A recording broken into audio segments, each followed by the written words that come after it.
I never thought that at 62 I'd be gripping a steering wheel at 11 at night. My hands trembling and my heart pounding like it wanted to burst through my ribs. 3 hours earlier, I had driven past the building where my husband, Elijah Vance, had worked for 25 years. The tower stood silent. Lights off, parking lot empty, and a sign on the door read, "Closed for renovations starting 6 p.m.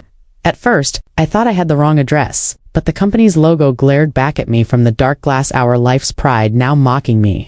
I called him, trying to sound calm, the devoted wife I'd been for 40 years. "How's the project coming, my love?" His voice was smooth, practiced. "Super busy. Simone. The Tokyo project's killing us. Don't wait up." Then, in the pause that followed, I heard its soft moans, muffled laughter, the kind of sound a wife never forgets. My stomach twisted, but my mind went cold clear. I opened the family GPS app, the one we installed after his small accident last year, and there it was. His silver Mercedes blinking in an upscale neighborhood 40 minutes from home. Every mile I drove felt like peeling off my own skin. The streets were lined with perfect houses, glowing porches, and manicured lawns, the kind of place where families looked happy and whole. And then I saw it. His car parked outside a deep cobalt blue house with white curtains and hydrangeas on the porch. A warm light glowed from the second floor. Shadows moved behind lace curtains. I parked 3 houses down and watched, my mind spinning. This wasn't a colleague's home. It wasn't a hotel. It wasn't a random apartment. It was a home complete with a sunflower-painted mailbox and a welcome mat that read the Stanton family. Then I saw her, a woman. Not young, maybe mid-40s. Her hair tied up in a messy bun, wearing a blue silk robe identical to the one Elijah had given me last anniversary, only mine was wine red. She looked out the window, satisfied, like someone who owned everything I had ever loved. My phone vibrated. A message from Elijah, leaving the office now. "Love. Don't wait up." The lie was so blatant. It was almost funny. Almost. Then a boy appeared at the window beside her, about 10 years old. With dark wavy hair and the same way of tilting his head when curious. Just like Elijah. She wrapped her arms around him, pulled him close, and turned off the light. My husband. Her son. Their home. 40 years of marriage. 2 grown children, 3 grandchildren, all built on lies. The pain in my chest was so sharp I thought I might die right there. I must have passed out because when I woke up, the sun was rising. It was 5:47 a.m., my neck was stiff, my eyes swollen, and the blue house was still standing quiet. Beautiful and real. Proof that none of it had been a dream. Elijah's Mercedes was gone. I drove home on autopilot, every turn and red light taken by memory alone, after decades of repetition. When I pulled into the driveway, the sun had just started to rise. Elijah was there, briefcase in one hand, a box of donuts in the other, his smile perfectly timed. "Morning, my love," he said, kissing my cheek like he always did. "I brought your favorites, the Boston creams. I know I shouldn't have worked all night, but you know how these international projects are." His performance was flawless. If I hadn't seen what I saw, if I didn't know what I knew, I would have believed him without hesitation. I wondered how long he'd been perfecting this act. How many years he'd walked through that door with lies hidden beneath frosting and sugar. "How thoughtful," I said, surprised by how calm my voice sounded. "Why don't you shower while I make the coffee?" He nodded, humming that familiar tune he always whistled when he was happy, the same melody I'd once found comforting, now unbearable. When the shower began to run, I opened his briefcase. After 40 years of marriage, I thought I knew every secret compartment, every habit. I was wrong. Beneath his work papers and company pens, I found something new, a second phone, one I'd never seen before. On the screen, missed calls from a contact labeled home and a message that read, "Daddy, don't forget my soccer game Saturday. Mommy says you promised to come. Love you, Jelan." I stared at it, the words cutting deeper with every second. Mommy, Daddy, another family. Another child. The puzzle that had tormented me suddenly made sense. The business trips, the weekends at the office, the late-night calls taken outside, the missing expenses. I hadn't been blind. I had been trusting. I had chosen to believe because disbelief would have shattered everything. Memories began resurfacing, sharp and merciless. 15 years ago, a jeweler's receipt in his pocket, he said it was for his boss's secretary's birthday. I believed him. 10 years ago, our daughter Amara said she'd seen her father at the mall with a woman and a small boy. I told her it must have been a colleague's sister. Amara was 15 then. The boy I saw in the window last night looked 10. The math was cruel. The water stopped. I placed everything back exactly as I'd found it, the phone, the papers, the illusion of order. When Elijah stepped out, hair damp, smelling of the same cologne I'd bought him every Christmas, I was waiting with coffee and donuts. "Sleep well?" he asked, biting into a donut and scrolling through the news on his iPad. "And you?" Did you get any rest? I lied easily. Yes, he smiled. Slept a couple hours on the conference room sofa. Daryl was snoring like a bear in the next office. My stomach turned. Daryl had retired 6 months ago. We'd gone to his farewell dinner. Elijah had given a speech about teamwork and loyalty. The hypocrisy almost made me laugh. Simone, you look pale, he said, touching my forehead with concern. That felt real enough to hurt. I smiled. Just tired. For 3 days, I played my part. I smiled when I should, asked about his work, pretended not to see the lies crawling beneath his words. One night, I even let him touch me. Pretended it was still love. Pretended I didn't know. Elijah suspected nothing. After all, I'd been predictable for 40 years. Simone, the devoted wife. Simone, the perfect mother. Simone the fool. This time I was ready. I dressed in clothes that didn't belong to me. Jeans, a hooded sweatshirt I'd bought with cash, oversized sunglasses, my hair tucked under a baseball cap. I looked like a stranger. And maybe I was. The old Simone had died in that car 3 nights ago. What was left of her was colder, sharper, and entirely focused. I reached the blue house at 2 in the afternoon when Elijah would be at his office, the real one. I'd confirmed by calling his direct line myself. The neighborhood was quiet, the kind of silence that amplifies every sound. A barking dog, a distant lawnmower, the faint hum of normal lives being lived. I parked closer this time. I needed to see to understand how deep the rot went. At 2:30 the door opened. The woman Candace stepped out. My heart almost stopped. Not because of her, but because of what she carried. A baby, maybe 6 months old, strapped to her chest in a carrier. The math of betrayal had just rewritten itself. It wasn't only the boy in the window. There was a baby, now another child in his second life. How long had this been going on? How many years had Elijah been dividing himself between 2 worlds? I followed her on foot, keeping distance, pretending to scroll through my phone whenever she turned. She entered a cozy little cafe, an artisan coffee shop with hanging plants and pastel chairs, the kind of place I'd once loved. I sat far enough to watch unnoticed, a coffee cooling untouched in front of me. She met 2 women there, both with babies. Their conversation was light. Ordinary diapers, sleep deprivation, marriage. Then one of them said something that sliced through me like a blade. Candace, you're so lucky. Marcus is so involved. Not all husbands are that dedicated. Marcus. My husband had another name. Another life. Candace smiled, adjusting the baby in her arms. Yes, though with his work schedule it's complicated. He sometimes has to travel for business 3 or 4 days, but he always makes up for it when he's back. He's a wonderful father. 3 or 4 days. The same business trips that always stole him from me. I felt sick. Had he mapped his double life on a spreadsheet somewhere? A calendar of lies, ensuring he never mixed names, stories, or weekends. Another woman asked, and how's Jalen doing with the baby? Jealous at first, Candace said with a laugh. But Marcus handled it perfectly. Bought him a new baseball glove? They spend Saturdays together so I can rest. Saturday afternoons, the same work seminars he never missed. Another puzzle piece slid into place. Cruelly neat. I got up to leave, but as I passed her table, she unlocked her phone to show pictures. I shouldn't have looked, but I did.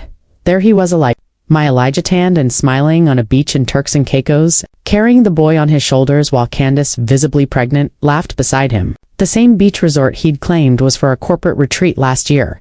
I stumbled out of the cafe, air clawing at my lungs.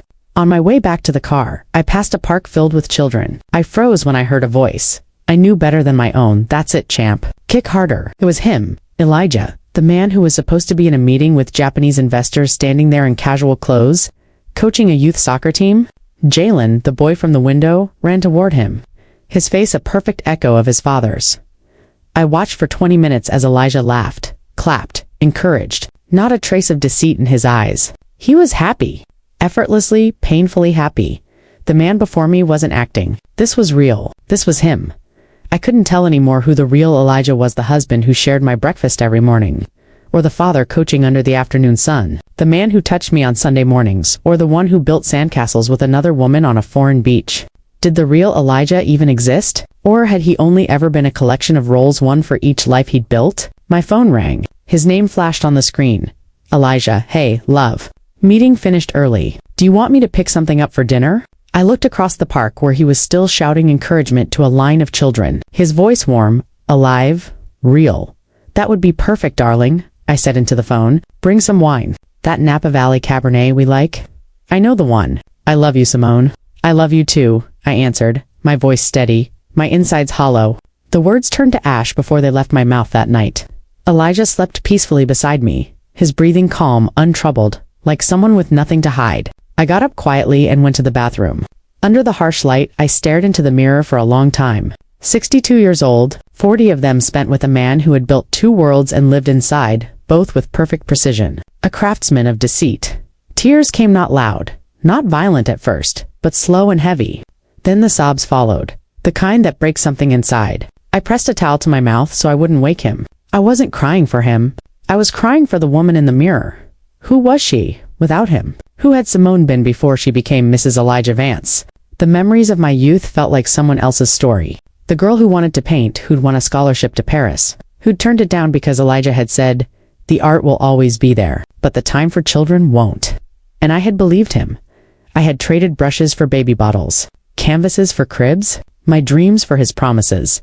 I didn't regret Amara or Jamal, they were the purest things I had ever created. But Simone? The artist had disappeared somewhere along the way. The next day, when Elijah left for the office, his real one, or maybe his other one, I went up to the attic. Dust, silence, the smell of years forgotten. I opened the old boxes. Inside were relics of the person I used to be: stiff brushes, dried paint tubes, yellowed sketchbooks. My lines were still there, frozen in graphite and memory. Proof of a life I'd abandoned for what I thought was love. There were letters, photographs, our wedding day, his hand on mine, his vow before God and 200 witnesses, faithful until death. Amara's birth, Elijah crying as he cut the umbilical cord, Jamal's first steps captured on his beloved old camera, all of it real, or so I'd believed. When had the lie begun? My phone rang. Amara, Mom, are you okay? You've seemed off lately. I'm fine, honey. Just a little tired. Are you sure? I can stop by. The kids have been asking for Grandma. The kids, my grandchildren. His official grandchildren. Did they know they had an uncle and a baby aunt in that blue house? Siblings they would never meet. The thought made my stomach twist. Sunday's better, I said. Your dad will be home. A lie. Elijah's golf with clients was likely another chapter of his secret life. After the call, I went back to my search. I opened the bank files I'd ignored for years. Now every transaction screamed truth. Transfers to accounts I'd never heard of. Purchases from stores we never visited. Medical expenses that didn't match any of ours. He had been maintaining 2 households, 2 identities, 2 realities, and I, blind, trusting, had never noticed. I found invoices for a private academy, violin lessons, summer camps. Jalen played violin. The baby, her name still a mystery, had been born at Emory University Hospital, the same place our children had been born. The arrogance of it all was staggering. That afternoon, I did something I'd never done before. I hired a private investigator, a discreet man, recommended by a friend who had survived a brutal divorce. I need to know everything, I told him. How long? How it started? All of it? He studied me for a moment. Are you sure you want to know everything? Yes, I said, even if it kills what's left of me. That night, Elijah came home with flowers, calla lilies. My favorite, or the favorite of the woman he believed I was. I could no longer tell what I truly liked. My preferences had been shaped, pruned, and rearranged by 40 years of trying to please Elijah Vance. You look beautiful, he said over dinner, his hand covering mine. His gaze soft, practiced. I looked back and smiled the same smile I'd worn for decades. The private investigator, Agent Sterling, a man with weary eyes and the calm detachment of someone who had witnessed many lives implode, came to the house a week later. Elijah was on a business trip, which meant he was likely reading bedtime stories in the Blue House. Sterling placed a thick folder on the dining room table. The same table where we'd celebrated 40 Christmases, 40 birthdays, 40 years of fiction, Mrs. Vance, he said, his tone careful. What I'm about to show you isn't easy to digest. Are you sure you want to continue? I nodded. My fingers shook as I opened the folder. The first page was a marriage certificate. Marcus Stanton had married Candace Stanton 12 years ago. Not an affair, not a fling. A marriage. This is illegal, I managed, my voice breaking on the word. Technically, yes, Sterling replied.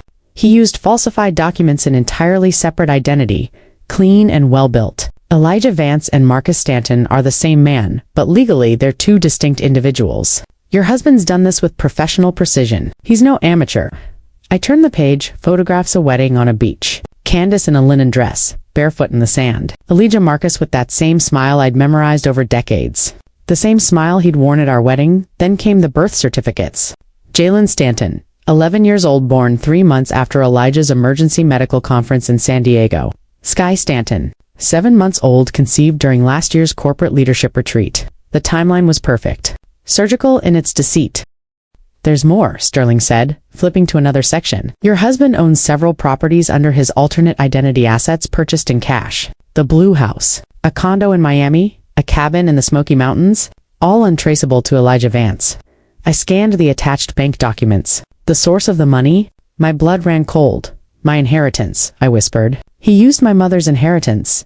Sterling nodded slowly. 15 years ago? The transfer lines up. It funded his second life. The room tilted. My mother's legacy, her last gift to me, had paid for his deception. How can someone live like this for so long? I asked. I've seen it before, Sterling said, but never this refined. He manages to entire businesses, one under each name. The second, a consulting firm, covers the extra income and travel. It's efficient. I flipped through the final documents, school reports, medical bills, receipts for fertility treatments. He had paid for years of therapy until Candace conceived. They'd struggled to have children just as we had. The symmetry made me sick. There's something else, Sterling added, hesitant now. The other woman, Candace, she doesn't know about you. I looked up sharply. What do you mean? She believes her husband is a widower. He told her his first wife, Simone, died in a car accident 15 years ago.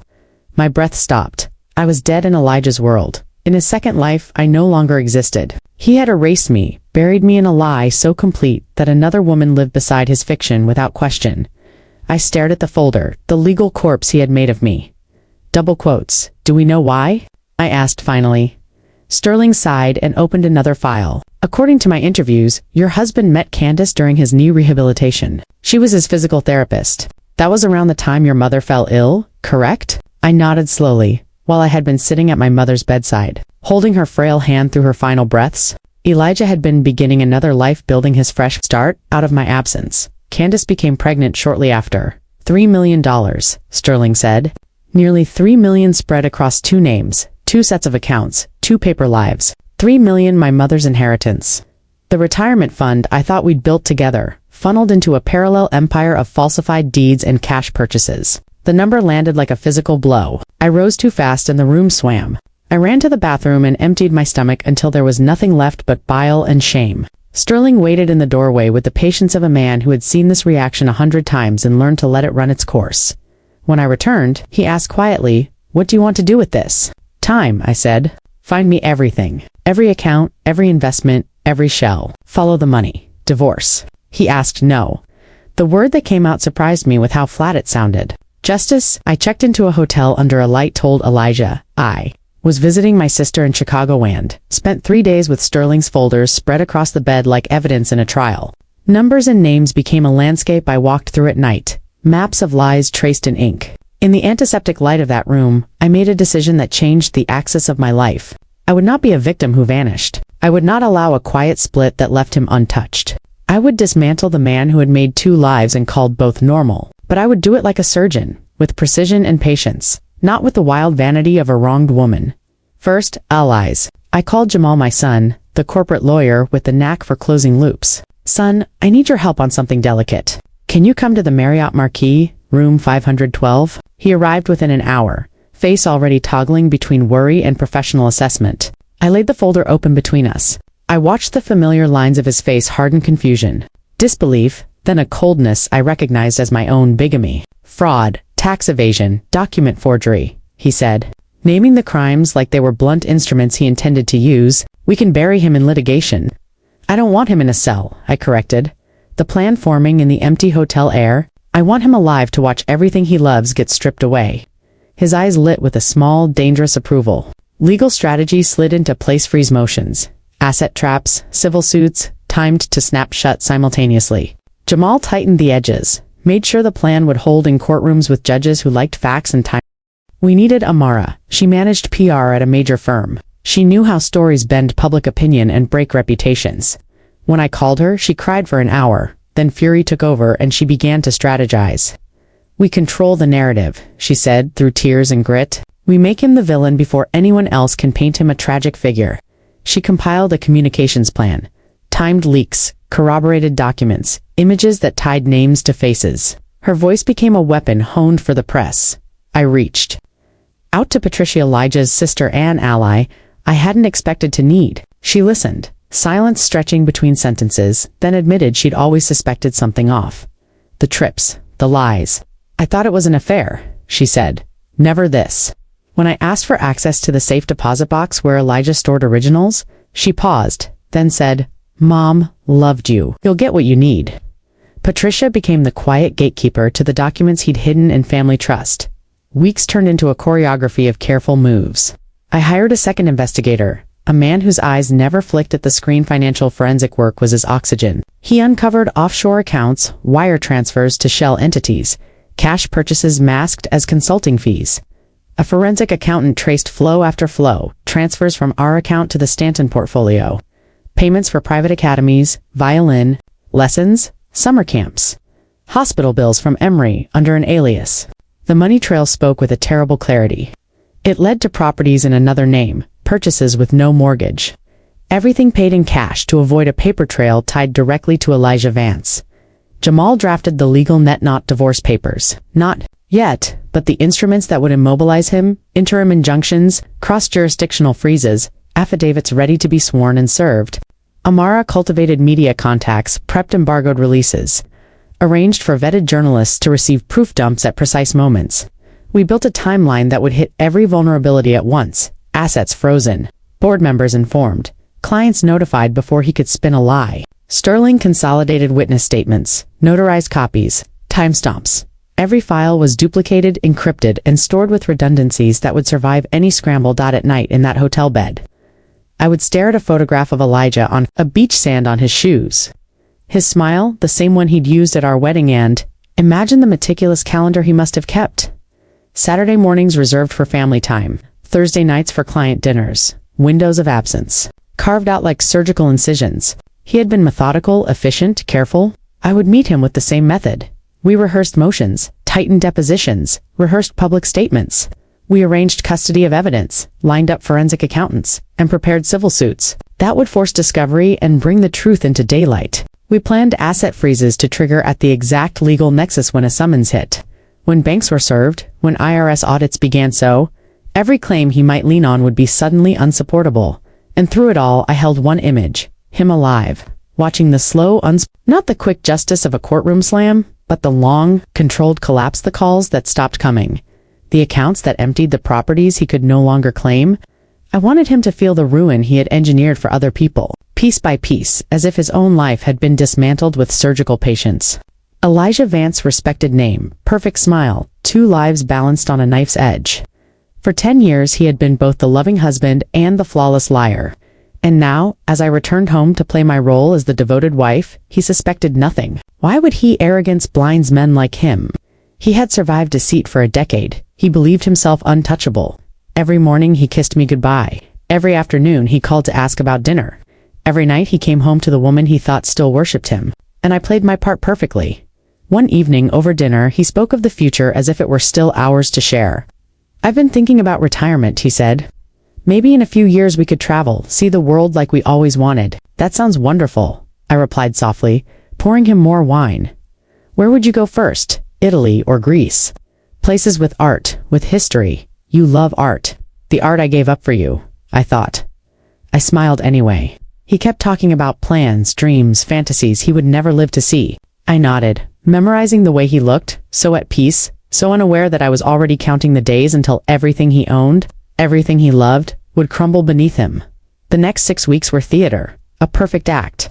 I became the version of Simone he fell in love with decades ago. Soft, attentive, glowing. I cooked his favorite dishes. I laughed at his jokes. I waited up for him every night, pretending to miss him. I initiated sex with an energy that made him believe we were healing. He thought he was winning me back. He didn't know I was rehearsing his destruction. You're radiant lately, he murmured one morning, wrapping his arms around me as I made coffee. I decided to value what we have, I said, voice coated with poison. Life is short, don't you think? He kissed my neck, satisfied. He had no idea what I meant. Meanwhile, the machinery of justice moved quietly. Jamal uncovered government contracts Elijah had secured under his second identity. Marcus Stanton using insider information from his life as Elijah Vance. It was textbook corporate fraud. Massive, traceable, fatal. Amara, ever the strategist, started her campaign online. Whisper accounts, small rumors. Subtle connections between Marcus Stanton and Elijah Vance. Nothing direct, not yet, just enough smoke to make people curious. Then came the jackpot, a Cayman Islands account holding $5 million. Every cent siphoned from our joint finances, my inheritance. My mother's savings funds meant for our future, funneled into his escape plan. And then Patricia delivered the final blow. From her mother's safe deposit box, she pulled the original will of Elijah's father, the one Elijah had forged years ago. The real document left everything in a trust for the grandchildren, with me as administrator. Elijah had falsified papers to claim the inheritance himself. Another federal crime. Another nail in his coffin. One afternoon, I followed him. This time, I didn't hide. I parked in front of the blue house his other life and waited. I watched as he stepped out of his car, smiling in a way I hadn't seen in years.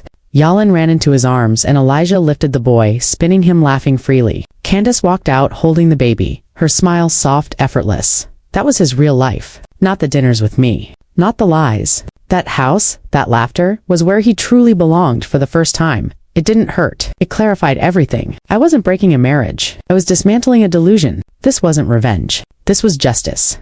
That night, he came home late. The faint scent of baby powder clinging to him, a streak of marinara on his sleeve. "Sorry I'm late," he said, kissing me absent-mindedly. The meeting ran long. "Of course," I replied, noticing a child's drawing sticking out of his briefcase. "Did you eat?" "Grabbed something at the office," he lied easily. "But I'll take a glass of wine." We sat together, him rambling about his fictional meetings, me smiling on cue. Then he rested his head in my lap, an old, tender habit, and whispered, "Are you happy, Simone?"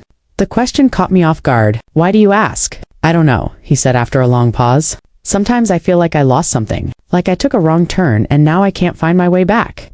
It was the first honest thing he'd said in years, and for a fleeting second, just a fraction of a heartbeat, I almost felt pity for him. Almost.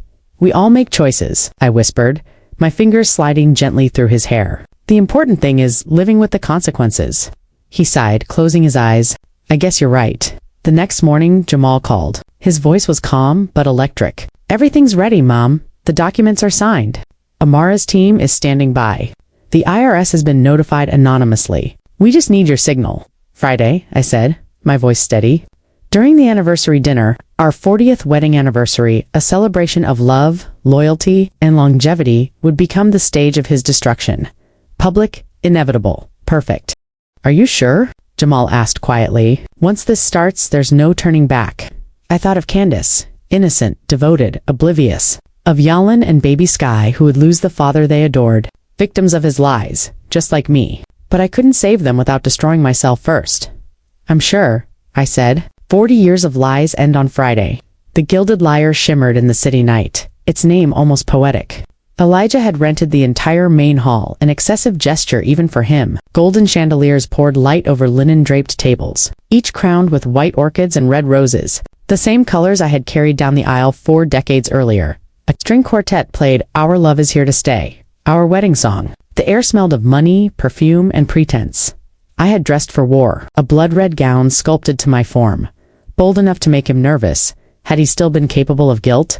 My hair swept up elegantly, exposing the diamond necklace my mother left me, the one Elijah didn't know I'd retrieved from the safe. Red lips, smoky eyes, a queen dressed for execution. His guests arrived, offering compliments, laughter, the polite envy of people who thought they were witnessing perfection. "You look radiant," they said. They didn't know my glow came from vengeance, polished and sharpened to a blade's edge.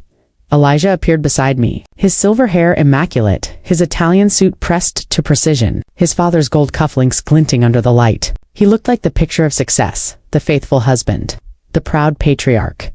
"You are absolutely spectacular," he murmured, pulling out my chair at the head table. His hand grazed my shoulder in a gesture of rehearsed affection.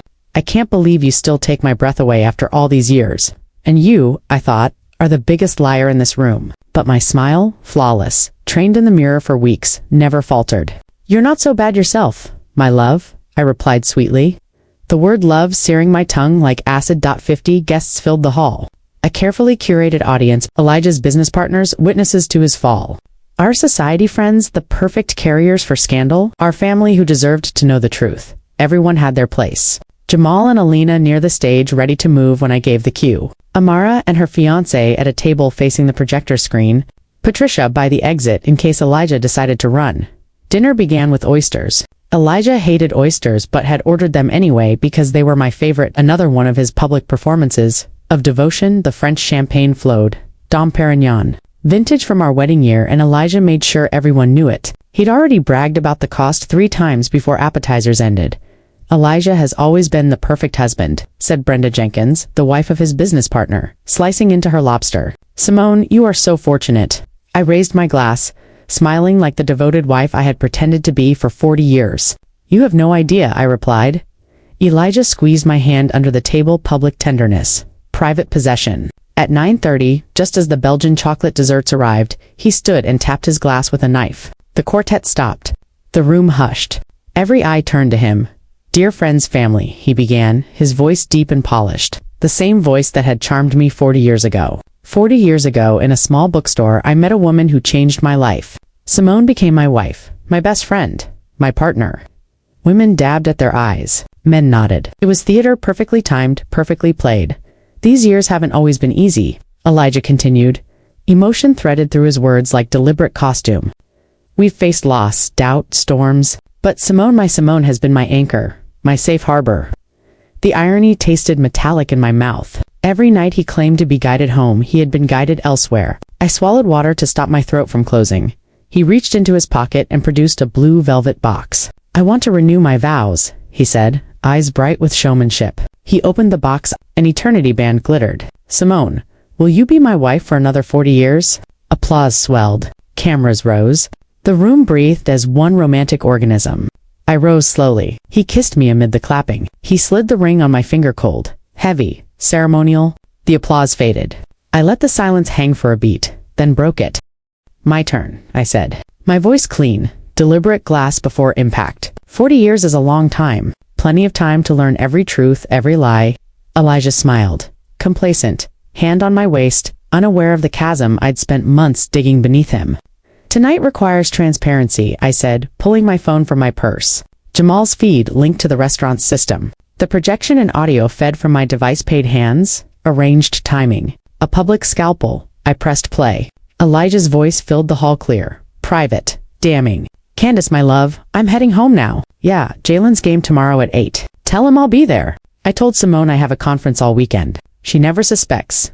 After so many years, she's blindly trusting. It's almost pathetic. Silence dropped like a curtain. Elijah's champagne glass slipped from his fingers and shattered across the marble crystal, exploding into 1,000 glints. He stared, color draining from his face in a violent comic gradient. That's not, he began. His voice crumbled. Oh, there's so much more, I said. Voice precise and cold. The screen came alive. Photographs unfurled with surgical calm. A beach, wedding Candace barefoot in linen. Elijah smiling as Marcus Stanton. A birth certificate listing Marcus's father. Decade-spanning Christmas photos with another tree, another mantle, another set of ornaments. Ultrasound images captioned Best Dad, Love Candace. Gasps rolled through the room. Brenda Jenkins's face went ghost white. She clapped a hand to her mouth. Devin Harris, Elijah's partner, leaned forward, eyes hard calculating legal and reputational cost. Patricia covered her face and wept. I walked the perimeter of the room while the images played, each frame another nail. Elijah sat frozen, unmoored, the mask cracking. 40 years, I said, slow, methodical, every syllable a verdict. 40 years living with a bigamist, a liar, a criminal. The words landed like a gavel. The room inhaled. I did not whisper. I did not beg. I named him for what he was. Bigamy is a felony punishable by prison. Elijah, I said, my voice cold enough to crack glass. Simone, please. He finally found his voice. Stepping toward me, hands raised in supplication, we can talk about this privately. Don't do this. Jamal moved first. Calm, steady, lethal. He stepped between us. Don't come near my mother. His tone had the precision of a scalpel. And before you think about running, know this. The IRS already has every financial record you've ever touched, including your Cayman's account with $5 million in stolen funds. Elijah froze. The prosecutor, Jamal, continued. Has the fake contracts you signed as Marcus Stanton? Every one of them. The room buzzed, gasps, whispers. The metallic hum of collective betrayal. Amara took the microphone left by the quartet. Her voice was steady, but her eyes blazed. To our guests, please know we regret you had to witness this. But after 40 years of public lies, the truth also deserves to be public. My father didn't just betray my mother. He betrayed all of us. This is insane, Elijah shouted, spinning toward the guests, searching for a friendly face. Devin, you've known me for 20 years. You know I wouldn't. Devin Harris stood, his jaw tight, disgust etched into every line of his face. Wouldn't what? Lie? Cheat? Forge? Apparently I didn't know you at all. The silence that followed was merciless. I reached into my purse and withdrew a cream envelope. You have two choices, Elijah, I said, placing it in front of him. Sign these divorce papers, now relinquish every claim to our assets or face a public trial and a federal prison sentence for bigamy, fraud, and forgery. He stared at the papers as if they were a weapon, and they were. Patricia stood next. Her voice trembled, but her words struck like arrows. Elijah, you should also know I found Dad's real will. The one you forged is already with the authorities. Mom always suspected something was wrong with you. The final blow. Elijah's body seemed to deflate, collapsing into the chair. The powerful man now a ruin. He reached for the pen I offered. His hands shook. As he signed, tears fell, smudging his own name. His last signature. His surrender. The aftermath unfolded like a flawless sequence of dominoes, each fall predetermined, each crash inevitable. I didn't sleep that night. I sat on the hotel balcony wrapped in the red dress that still clung to me like armor, makeup smeared into war paint. The city lights flickered below like distant fires, and my phone wouldn't stop vibrating with calls and messages I would never answer. At 6 a.m., Jamal arrived, coffee in one hand, his laptop in the other. It's done, he said. The divorce is processed. He signed with witnesses. It's irrevocable. We've frozen the joint accounts. His efficiency was terrifying and beautiful. At 7 a.m., Amara arrived with her crisis PR team, 3 women in black, all tablets and purpose. They turned my suite into a war room. The press embargo lifts in 2 hours, Amara said, her voice clipped, her fury tightly leashed beneath professionalism. We have exclusives with 3 major papers and 2 national networks. The hashtag is already trending. By noon, the world knew. At exactly 9 a.m., every screen screamed the same story. Prominent businessman living double life, bigamy, fraud, and 12 years of deception. The photos I'd released Elijah with both families went viral. Memes bloomed online, cruel and clever. The bigamist of the year. The hotel phone rang. The front desk, Mrs. Vance, reporters are in the lobby asking for a statement. Tell them, my lawyer will address the press at 2, I said, my voice surprisingly steady. By 11 a.m., Elijah's company released a statement. Effective immediately. Elijah Vance has been suspended from all duties pending internal investigation into severe ethical violations and corporate fraud. Devin's separate interview was colder, simpler. We're fully cooperating with authorities, and just like that, the man who once controlled everything, reputation, wealth, appearances, was now a headline, a hashtag, and a cautionary tale. If the allegations are true, the news anchor declared, Elijah Vance not only betrayed his family, but also the trust of his partners, employees, and clients. At 3:47 p.m., my phone rang. Unknown number. It was her. Candace's voice cracked through the receiver, raw, trembling, every word like shattered glass. Is it true? She asked, skipping any greeting. You are speaking to Simone Vance, I replied evenly, his first and only legal wife. Silence. Then, barely a whisper, I don't understand. I never died, Candace, I said softly. He killed me metaphorically so he could have you. I'm sorry. You're a victim in this too. Her voice broke completely. The children? My God, the children. Jalen adored his father. The baby? What do I tell them? How do I tell them their whole life is a lie? I closed my eyes. There were no words that could soften that kind of truth. I don't know, I admitted. But children are resilient. With time, love, and the right help, they'll heal. Did you know about us? She asked through sobs. Yes. How long? 2 months, I said. 2 months of truth after 40 years of lies. I'm going to lose everything, she whispered. The house is in his name. The accounts too. I have nothing. He told me to quit my job when Jalen was born. Said he'd take care of me. It was Elijah's cruelty in its purest form, control disguised as love. Give me your information, I said suddenly. My lawyer will contact you. We'll make sure you and the children are financially protected. Why? She asked, voice trembling. Why would you help me? Because destroying Elijah doesn't mean destroying 2 innocent children, I replied. They didn't ask to be born into his lies. The next morning, the IRS descended like a biblical plague. Federal agents stormed Elijah's office, our home, and the Blue House. They seized everything, boxes of documents, hard drives, ledgers, even his obscene collection of luxury watches, within days. Headlines screamed of tax evasion spanning 15 years, offshore accounts, shell corporations, falsified invoices, millions hidden under aliases. It took 20 forensic accountants to untangle the empire he had built on deceit. Jamal, managed the legal counterattack with surgical precision, and the emotional detachment of an executioner. Using the state's bigamy laws, he voided all of Elijah's claims to shared assets. Every property, every account, every investment shifted solely into my name. The $2 million house, 3 rental properties, a generous stock portfolio, all legally mine. A week later, Jamal handed me a check. $3.7 million, he said. Recovered from the Cayman's account. The rest is buried in fake companies. It'll take years to get it all back, if ever. Patricia came to see me that evening. She looked decades older, grief and shame carved into her face. Mom always knew something was wrong with Elijah, she said, sinking onto the couch. Before she died, she told me, take care of Simone when the truth comes out. I think she somehow knew this day would come. I hesitated, then asked the question I hated myself for needing answered. How is he? Destroyed, Patricia said flatly. Candace threw him out. No hotel in the city will take his reservation. His face is everywhere: news, social media. He's holed up at an extended stay America off the highway, paying cash with whatever isn't frozen. He tried calling his friends. No one picked up. He's a pariah now. Simona, man without a country. 3 weeks later, I was summoned to testify before the grand jury. The courtroom was packed, every seat filled, every gaze fixed on me. Some came out of curiosity, others for spectacle. I wore a simple black suit, no jewelry except for my original wedding ring, the one symbol I refused to bury. For 4 hours I told the story. Every lie, every forged document, every calculated betrayal. The jurors' faces shifted between pity and disbelief. The prosecutor, a young man named Aaron Mitchell, handled the questioning with calm precision. Mrs. Vance, he asked, at any point during these 12 years, did you suspect your husband's infidelity? There were moments, I said quietly, small inconsistencies, late nights, forgotten details, tiny cracks that I chose not to see.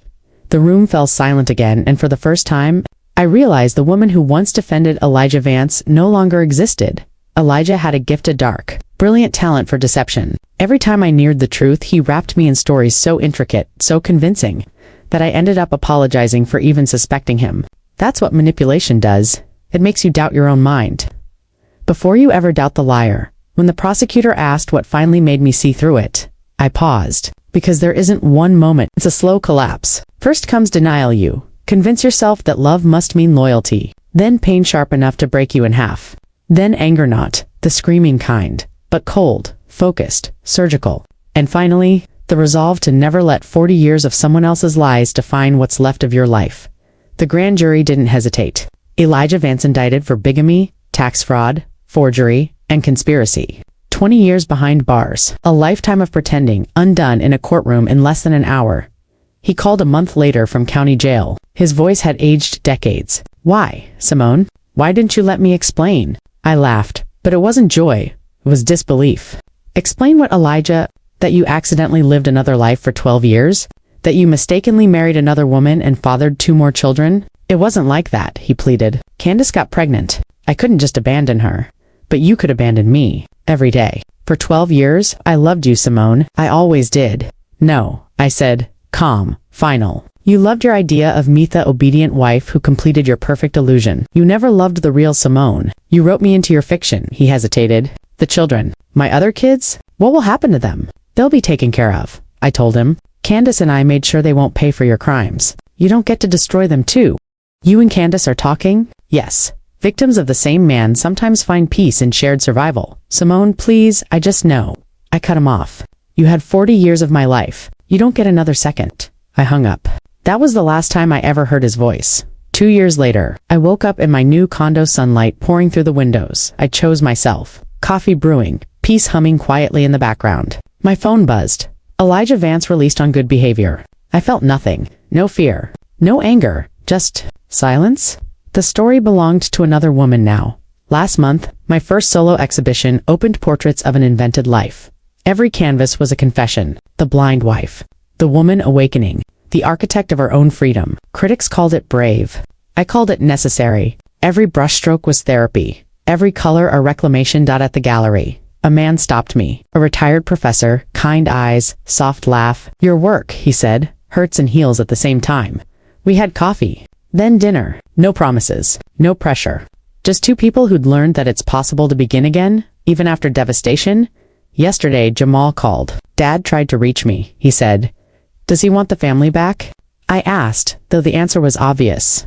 I told him his family was us. For 40 years, he chose differently. Now he lives with it. Amara didn't waste words, she just blocked his number. Patricia visits sometimes. She says Elijah rents a small one-bedroom on the edge of town, works quietly, keeps his head down. Candace doesn't let him see the kids. For once, his life is simple, honest, gray. A fitting punishment for a man who lived in colors stolen from others. But this story, it was never about him. It's about me, Simone, the woman who crawled out of someone else's dream to finally live her own. Yesterday, I found an old diary written long before Elijah. The handwriting of a girl who dreamed of Paris, of painting by the Seine, of a love that didn't cage her. That girl waited 40 years, but she's alive again now. At 64, I am finally giving that girl what she always deserved. Next month, I fly to Paris alone with only my brushes and a light suitcase. It's not the scholarship I rejected 40 years ago. This time it's my money. My choice. My life, I'll rent a small studio near the Seine. Paint until my hands ache. Drink cheap wine with strangers who know nothing about the woman I used to be. While packing, I find our wedding photo, Elijah and me. Young, radiant, ignorant. I don't rip it. I don't burn it. I place it in a box labeled fiction. Because that's what it was. Beautiful, terrible fiction. My phone rings. It's Michael, the literature professor. His name doesn't sting anymore. Ready for our tango class? He asks. Yes, I reply, applying the red lipstick Elijah once called too bold for your age. Everything is bold now. Every day is rebellion. Every choice. Freedom. Before leaving, I face the mirror. The woman staring back has wrinkles that tell stories. Gray hair she doesn't hide. Eyes that have seen too much and still shine with defiance. Hello, Simone, I whisper. It's good to finally meet you. But life had one last secret waiting. While sorting papers for my trip, I find an envelope Agent Sterling once gave me. Open it only when you're ready, he'd said. Inside a letter from my mother. My dearest Simone, if you are reading this, it means you have finally set yourself free. I always knew the truth about Elijah. I saw the other woman, but you were so fragile then. I couldn't break you. I was a coward. Forgive me. I left an account Elijah never knew about. The key is where we hid our treasures as children under the old oak tree. Live, my love. Live truly this time. I went back to the house. The new owners let me search the garden. Beneath the roots, I found a small metal box. Inside, documents for a Swiss account. Enough money to live 100 lives. My mother had given me freedom even after death. Not just wealth, strength, understanding. She knew I'd only be ready when I had rebuilt myself. I don't need the money now. I'll use it to build something for others, women like me. A shelter, art scholarships. A home for every Simone still trapped in a golden cage.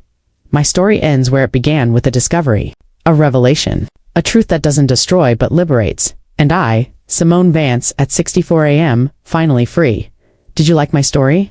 Tell me, where in the world are you listening from? Your support keeps these stories alive. With love and respect, see you in the next life story.